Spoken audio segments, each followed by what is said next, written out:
Hello മക്കളെ, welcome back to എജിപോർട്ട് English class. ഞാൻ നിങ്ങളുടെ സ്വന്തം പറഞ്ഞ താമസാണ്. ഇന്നത്തെ വീഡിയോയിൽ നമ്മൾ ഡിസ്കസ് ചെയ്യുന്നത് ചെമ്മനം ചാക്കോ എഴുതിയിട്ടുള്ള റൈസ് എന്ന പോയമാണ് കേട്ടോ. ഈ പോയമിന് ആക്ച്വലി 2 പാർട്സ് ആണുള്ളത്. ആദ്യത്തെ പാർട്ട് എന്ന് പറയുമ്പോൾ ഒരു എക്സ്പെക്ടേഷൻ ആണ്. നമ്മുടെ ചെമ്മനം ചാക്കോ നോർത്ത് ഇന്ത്യയിൽ പോയിട്ട് പഠിച്ച് അവിടുന്ന് ചപ്പാത്തി എല്ലാം കഴിച്ച് മടുത്ത് തിരിച്ച് നാട്ടിലേക്ക് വരികയാണ്. അപ്പൊ നാടിന്റെ പച്ചപ്പയും ഹരിതാപയും ഒക്കെ ഊഷ്മളതയൊക്കെ പ്രതീക്ഷിച്ച് വരുന്ന ആളുടെ ആ ഒരു എക്സ്പെക്ടേഷൻ ആണ് ഫസ്റ്റ് പാർട്ട്. സെക്കൻഡ് പാർട്ട് എന്ന് പറയുമ്പോൾ റിയാലിറ്റി ആണ്. അതായത് പുള്ളി ഇവിടുന്ന് നാട്ടിൽ നിന്ന് പോയതിനേക്കാളും ഒരുപാട് മാറിയിട്ടാണ് ഇപ്പൊ നാടുള്ളത്. സോ അതിനെ ഒരു സർക്കാസ്റ്റിക്കലി പറയാണ് ഈ ഒരു പോയമിൽ ചെയ്യുന്നത് കേട്ടോ. വളരെ സിമ്പിൾ ആയിട്ടുള്ള പോയമാണ്. ജസ്റ്റ് ഒന്ന് ശ്രദ്ധിച്ചു കഴിഞ്ഞാൽ വളരെ സിമ്പിൾ ആയിട്ടുള്ള ഒരു പോയമാണ് കേട്ടോ.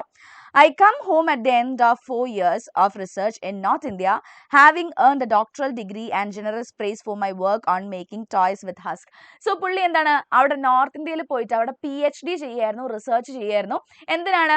ഹസ്ക് വെച്ചിട്ട്, അതായത് ഈ നമ്മുടെ നെല്ലിന്റെ ഉമിയില്ലേ, ഇതൊക്കെ വെച്ചിട്ട് ടോയ്സ് ഉണ്ടാക്കുന്നതിലുള്ള ഒരു റിസർച്ച് ഒക്കെ കഴിഞ്ഞ് PhD ഒക്കെ നേടി നാട്ടിലേക്ക് വരികയാണ്. Bored with eating chapatis day after day, I am eager to read a meal of അതിക്കിര റൈസ്. അപ്പം അവിടെ നിന്ന് ചപ്പാത്തിയൊക്കെ തിന്ന് മടുത്തിട്ടാണ് വരുന്നത്. നാട്ടിലെത്തിയിട്ട് നല്ല അതിക്കിര ചോറ് കഴിക്കണം എന്നുള്ള ഒരു പ്രത്യേക വെറൈറ്റി അരിയാണ് കേട്ടോ. നമ്മൾ മട്ടയുടെ അരി അല്ലെങ്കിൽ കുറുവ അരി എന്നൊക്കെ പറയില്ലേ, അതേപോലത്തെ ഒരു അരിയാണ്. സോ അങ്ങനത്തെ ഉള്ള അരിയൊക്കെ അല്ലെങ്കിൽ അത് വെച്ച് ചോറൊക്കെ കഴിക്കണം എന്നുള്ള ആഗ്രഹത്തോടെ പുള്ളി വരികയാണ്. അപ്പൊ ഇനി എക്സ്പെക്ടേഷൻ ആണ് കേട്ടോ നാട്ടിലെത്തുന്ന സമയത്ത് കാണാൻ പോകുന്ന കാഴ്ചകൾ.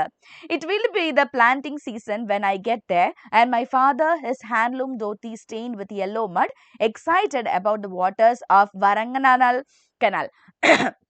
അപ്പൊ എന്താണ് നമ്മുടെ ചെമ്മനം ചാക്കോ പറയാണ്, ഞാൻ നാട്ടിലെത്തുന്ന സമയത്ത് ഇപ്പൊ മിക്കവാറും നെല്ല് വിതയ്ക്കുന്ന സമയമായിരിക്കും. അപ്പൊ അച്ഛൻ എവിടെ ഉണ്ടാവും? വയലില് മുണ്ടിന്റെ മേലെ കുറച്ച് ചളിയൊക്കെ ആയിട്ട്, ധോത്തിയില് കുറച്ച് ചെളിയൊക്കെ ആയിട്ട്, അതായത് മണ്ണിൽ പണിയെടുക്കുന്ന ആളാണല്ലോ. സോ ധോത്തിയിൽ കുറച്ച് ചെളിയൊക്കെ ആയിട്ട് അങ്ങനെ എന്താ പറയാ, ഉഴുത് മറയ്ക്കുന്ന പണിയിലായിരിക്കും അല്ലെ. കാളകളെ വെച്ചിട്ട് കണ്ടം ഉഴുന്ന് മറയ്ക്കുന്ന പണിയിലായിരിക്കും. അപ്പം അവിടുന്ന് വരങ്ങനാൽ കനാൽ, അതായത് അവരുടെ അവിടെ നാട്ടിലേക്ക് വെള്ളം മെയിൻ ആയിട്ട് വരുന്നൊരു കനാലാണ്. അപ്പൊ ആ കനാലിൽ വെള്ളം വന്നതിന്റെയും അല്ലെങ്കിൽ കൃഷി ചെയ്യുന്നതിന്റെ ഒക്കെ സന്തോഷത്തിലായിരിക്കും അച്ഛൻ ഉണ്ടാവുക. Will greet me from the fields below our house amidst the shouts of ploughing with several oxens. അപ്പം കാളകളെ വെച്ചിട്ട് ഈ എന്താ പറയാ വയലൊക്കെ ഉഴുത് മറക്കുന്നതിനിടക്ക് എന്നെ കാണുമ്പം അച്ഛൻ അവിടെ നല്ല ആ ഒരു ശബ്ദങ്ങളൊക്കെ ഉണ്ട്. അപ്പൊ എന്നെ കാണുമ്പോൾ അച്ഛൻ എന്നെ ദൂരന്നേ ഗ്രീറ്റ് ചെയ്യും. എന്നെ കണ്ടാൽ ഇങ്ങനെ നീ എപ്പോഴാ അവിടുന്ന് പുറപ്പെട്ടെ എന്ന് ചോദിക്കുന്നു പറയാണ് കേട്ടോ. The oxen will stop when they see me walking with my suitcase and my father, without smiling, the smile slowly forming on his lips. അപ്പം ഞാൻ വരുന്നത് കാണുമ്പം അല്ലെ കാളകൾ അവരുടെ നടത്തം നിർത്തും. എന്നിട്ട് അച്ഛൻ എന്താണ്, അച്ഛനൊരു ചെറിയ ചിരി എന്താ മുഖത്തിങ്ങനെ വരുത്തിക്കൊണ്ട് ചോദിക്കും, എന്താണ്? Will call from the field and when did you start from there? നീ എപ്പോഴാ അവിടുന്ന് പുറപ്പെട്ടത് എന്ന് അച്ഛൻ വിളിച്ച് ചോദിക്കുന്നത്. അപ്പൊ നമ്മളല്ലേ കുറെ കാലത്തിന് ശേഷം തിരിച്ച് നാട്ടിലേക്ക് വരുമ്പോഴുള്ള ആ ഒരു ഭയങ്കര വാം ആയിട്ടുള്ള ഒരു സീനാണ് അവിടെ നമ്മുടെ കവി പ്രതീക്ഷിക്കുന്നത് കേട്ടോ. My little brother, carrying the tender saplings to be planted in the field where the ploughing is done, will run when he sees me. അപ്പൊ എന്റെ ലിറ്റിൽ ബ്രദർ, എന്റെ കുഞ്ഞനിയൻ ഉണ്ടാവും. അവൻ എന്താണ്, അവന്റെ കയ്യിൽ ഈ സാപ്ലിങ്സ് ഉണ്ടാവും, അതായത് നെല്ലിന്റെ നെൽക്കതിരുകൾ അല്ലെങ്കിൽ നെല്ലിന്റെ ആ ചെറിയ ഇതുണ്ടാവില്ല, നമുക്ക് അവിടെ നടാനുള്ള ചെറിയ സാധനം ഉണ്ടാവുമല്ലോ. സോ എന്താ കറ്റാന്നല്ലേ പറയാ. അപ്പൊ അതൊക്കെ കയ്യിൽ പിടിച്ചുകൊണ്ട് എന്റെ അനിയൻ ഇങ്ങനെ ഓടി വരുന്നുണ്ടാവും എന്നെ കണ്ടിട്ട്. And call out loud within earshot of the house, mother brothers arrived. അല്ലെ, അപ്പൊ എന്റെ അനിയൻ ഉറക്കനെ വിളിച്ചു പറയും, അമ്മേ ചേട്ടൻ വന്നു എന്ന് ഉറക്കനെ വിളിച്ചു പറയും. നല്ല രസമുള്ളൊരു സീനല്ലേ ഇതൊക്കെ.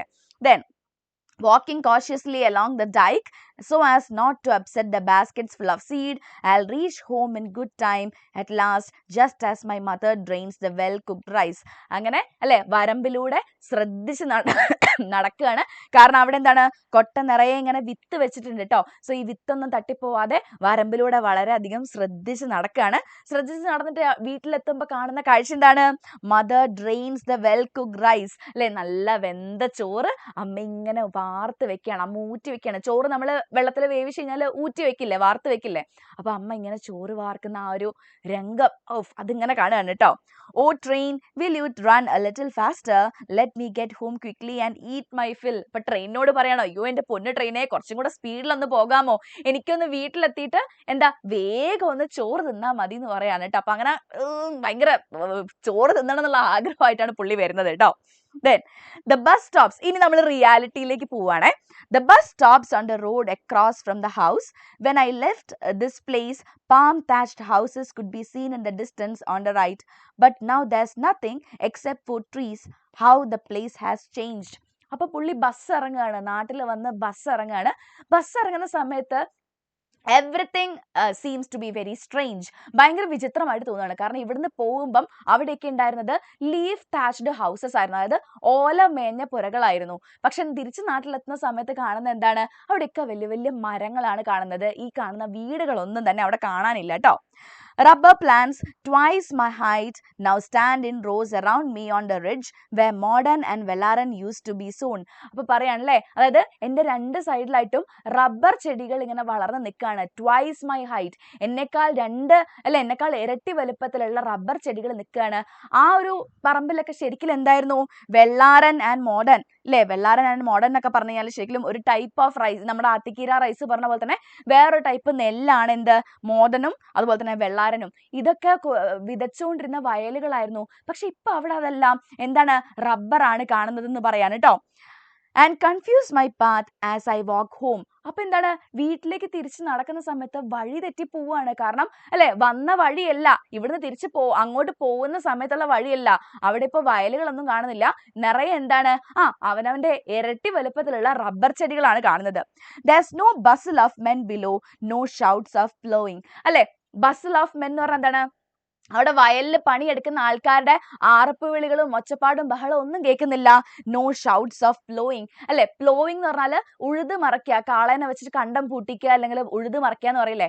അപ്പം സാധാരണ ഒരു കൃഷി നടക്കുന്ന സമയത്ത്, നെൽകൃഷി നടക്കുമ്പോൾ ഈ ഒച്ചപ്പാടും ബഹളങ്ങളൊക്കെ ഉണ്ടാവുമായിരുന്നു. ഇപ്പൊ അതൊന്നും കേൾക്കുന്നില്ല എന്നാണ് പറയുന്നത് കേട്ടോ. And when I look, the whole field is planted over with arecanut palms, and in the corner along the canal stand the dealwood trees.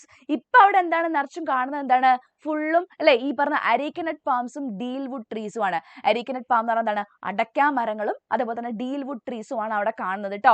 വേറെ ഒന്നും തന്നെ കാണുന്നില്ല അല്ലെ. കനാലിന്റെ ഓരത്തായിട്ട് ഈ പറഞ്ഞ കവുങ്ങുകൾ അല്ലെ, അടയ്ക്കാ മരങ്ങൾ അല്ലെങ്കിൽ കവുങ്ങുകളും പിന്നെ ഡീൽവുഡ് മരങ്ങളുമാണ് കാണുന്നതെന്ന് പറയാം കേട്ടോ. I enter the house. അങ്ങനെ വീട്ടിലേക്ക് കയറുകയാണ് നമ്മുടെ കവി.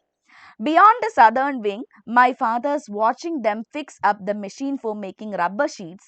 How happy and contented the look on his face. അപ്പൊ വീട്ടിലേക്ക് കയറുന്ന സമയത്ത് ഈ നമ്മുടെ കവി വിചാരിക്കുന്നത് അച്ഛൻ വയലിൽ പണിയെടുക്കുന്നതായിരിക്കുന്നു.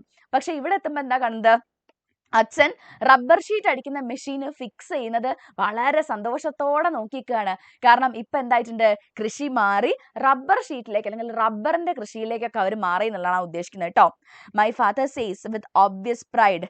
പ്രകടമായ അഭിമാനത്തോടു കൂടി എന്റെ അച്ഛൻ പറയാണ്, son we have stopped working on all the rice. മോനെ, നമ്മൾ ഈ അരിന്റെയും നെല്ലിന്റെയും പരിപാടികളൊക്കെ നിർത്തി കേട്ടോ.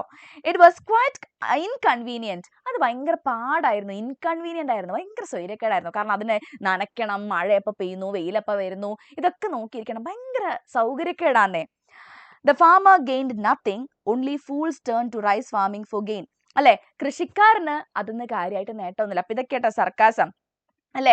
എന്താണ്, നെൽകൃഷി ചെയ്യുന്നതിലൂടെ കൃഷിക്കാരന് വലിയ നേട്ടമൊന്നുമില്ല. എന്താണ്, റൈസ് ഫാമിങ് ഫൂൾസ്, വിഡ്ഢികൾ മാത്രമേ ചെയ്യുള്ളൂ എന്ന് പറയാണ്. This is better money, what good times. ഇതിലൂടെ കൂടുതൽ കാശ് നമുക്ക് കിട്ടുന്നുണ്ട്. എത്ര നല്ല കാര്യമാണ് അല്ലേ. The government gives rice to those who don't have paddy fields. നെൽവയലുകൾ ഇല്ലാത്തവർക്ക് എന്താണ്, ഗവൺമെന്റ് തന്നെ മോനെ ഇപ്പം നെല്ല് അല്ലെങ്കിൽ ചോറ്, അരി കൊടുക്കുന്നുണ്ടെന്നാ പറയുന്നത്. My little brother runs in to meet me, I eager to have a full meal of അതിക്കിര റൈസ്. അങ്ങനെ യങ്ങർ ബ്രദർ ദൂരെ നിന്ന് ഓടി വരുന്നത് കാണുന്നുണ്ട്. അപ്പൊ ഈ നമ്മുടെ കവിയാണെങ്കിലോ അതിക്കിര ചോറ് തിന്നാനുള്ള ഭയങ്കര പ്രതീക്ഷയോടെയാണ് നിൽക്കുന്നത് കേട്ടോ. He is carrying the rations for all house hold. വീട്ടിലേക്കുള്ള റേഷനും കൊണ്ടാണ് ഈ കുട്ടി ഓടി വരുന്നത് കേട്ടോ. He TRIPS over something and scatters the wheat all over the yard. അങ്ങനെ കുട്ടി എന്തിലോ കാല് തട്ടിയിട്ട് വീഴുകയാണ്. വീഴുന്ന സമയത്ത് എന്താണ് ആ ഒരു സഞ്ചിന്ന് പുറത്തേക്ക് വരുന്നത്, ഫുള്ളും ഗോതമ്പാണ് കേട്ടോ. എന്താ വരുന്നത്, ഗോതമ്പാണ്. നമ്മുടെ കവി അവിടുന്ന് ചപ്പാത്തി നിന്ന് വെറുത്ത് മടുത്തിട്ടാണ് നാട്ടിൽ വരുന്നത്. അപ്പോഴാണ് ഇവിടെ ഗോതമ്പ്, റേഷൻ ഷോപ്പിൽ നിന്ന് ഗോതമ്പ് കൊണ്ടുവരുന്നത്.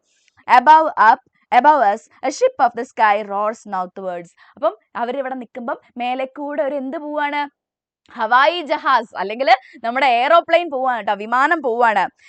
എങ്ങോട്ടാ പോകുന്നത്, നോർത്ത് വേർഡ്സിലേക്ക്, നോർത്തിലേക്ക് ചീഫ് മിനിസ്റ്റർ എയറോപ്ലെയിനിൽ പോവാണ്. എന്തിനാ പോകുന്നത്, can we get some husk from the centre to make toys with, I don't know. അപ്പൊ എന്തിനാ പോകുന്നത്, അരി വാങ്ങാനായിട്ട് അല്ലെ, നെല്ല് അല്ലെങ്കിൽ ധാന്യങ്ങൾ വാങ്ങിക്കാനായിട്ട് നമ്മുടെ ചീഫ് മിനിസ്റ്റർ മേലേക്ക് നോർത്തിലേക്ക് പോവാണ്, സെൻട്രലിൽ നിന്ന് വാങ്ങിക്കാനായിട്ട്. സോ നമ്മുടെ കവി ചോദിക്കുകയാണ്, കവി റിസർച്ച് ചെയ്ത് കണ്ടുപിടിച്ച എന്താണ്, ഹസ്കിലായിരുന്നു അല്ലെ. ഹസ്കിൽ ടോയ്സ് എങ്ങനെ ഉണ്ടാക്കുക എന്നുള്ളതാണ്. സോ അദ്ദേഹം ചോദിക്കുകയാണ് അവിടുന്ന് വരുന്ന സമയത്ത് കുറച്ച് ഈ ഹസ്കും കൂടെ കിട്ടുമോ എനിക്ക് സാധനങ്ങൾ ഉണ്ടാക്കാൻ, കാരണം ഇവിടെ നെൽകൃഷിയില്ല, നെൽകൃഷി ഉണ്ടെങ്കിലേ ഹസ്ക് ഉള്ളൂ, അപ്പൊ നെൽകൃഷി ഇല്ലാത്തതുകൊണ്ട് ഹസ്ക് ഇല്ലാത്തതുകൊണ്ട് ഇനി എങ്ങനെ റിസർച്ച് ചെയ്യുന്നുള്ള ആ ഒരു ആശങ്കയാണ് കേട്ടോ. ഇനി ഇതിന്റെ അകത്തുള്ള കുറച്ച് തീംസ് എന്ന് പറഞ്ഞാൽ the loss of traditional farming അല്ലെ. നമുക്ക് നമ്മുടെ നാട്ടിൽ ഇത് നിങ്ങളൊന്ന് നോക്കിയാൽ മതി കേട്ടോ. ആ ഒരു ട്രഡീഷണൽ ആയിട്ടുള്ള ഫാമിംഗ് അതിന്റെ ഒരു എന്താ പറയാ അതവിടെ ഇല്ലാതെ ആവുകയാണ് ചെയ്യുന്നത് അല്ലെ. poem is driven by narrator's desire to return to his village and eat rice, but he is met with a drastically changed landscape. മൊത്തത്തിൽ മാറ്റമാണ് അവിടെ ഉള്ളത്. എന്താണ് റബ്ബർ ഇത് മാറിയിട്ട് അവിടെ എല്ലാം എന്താ വന്നത്, നമ്മുടെ റബ്ബർ മരങ്ങളാണ് അല്ലെ. യെസ്, പാഡി ഫീൽഡ്സ് മാറിയിട്ട് അവിടെ എല്ലാം റബ്ബർ മരങ്ങൾ വന്നിരിക്കുകയാണെന്ന് പറയാണ്. ദെൻ നെക്സ്റ്റ് വേറെ കാര്യം എന്താണ്, അടുത്ത വേറൊരു കാര്യം എന്താണ്, cultural significance. The poem underscores the cultural importance of rice as a staple food by showing how its loss reflects a broader erosion of traditional ways of life. അതായത് നമ്മൾ എന്നും കഴിച്ചുകൊണ്ടിരുന്ന ചോറ് എന്ന് പറഞ്ഞ സാധനം അവിടുന്ന് മാറിയിട്ട് എന്താവാണ്, ആ ചപ്പാത്തി അല്ലെങ്കിൽ ഗോതമ്പിലേക്ക് മാറണം. അപ്പൊ നമ്മുടെ കൾച്ചറൽ ആയിട്ടുള്ള ഒരു ഡിക്ലൈൻ ആണ് അവിടെ വരുന്നത് അല്ലെ. നമ്മുടെ സംസ്കാരം അവിടെ നശിക്കുകയാണ് ചെയ്യുന്നത്.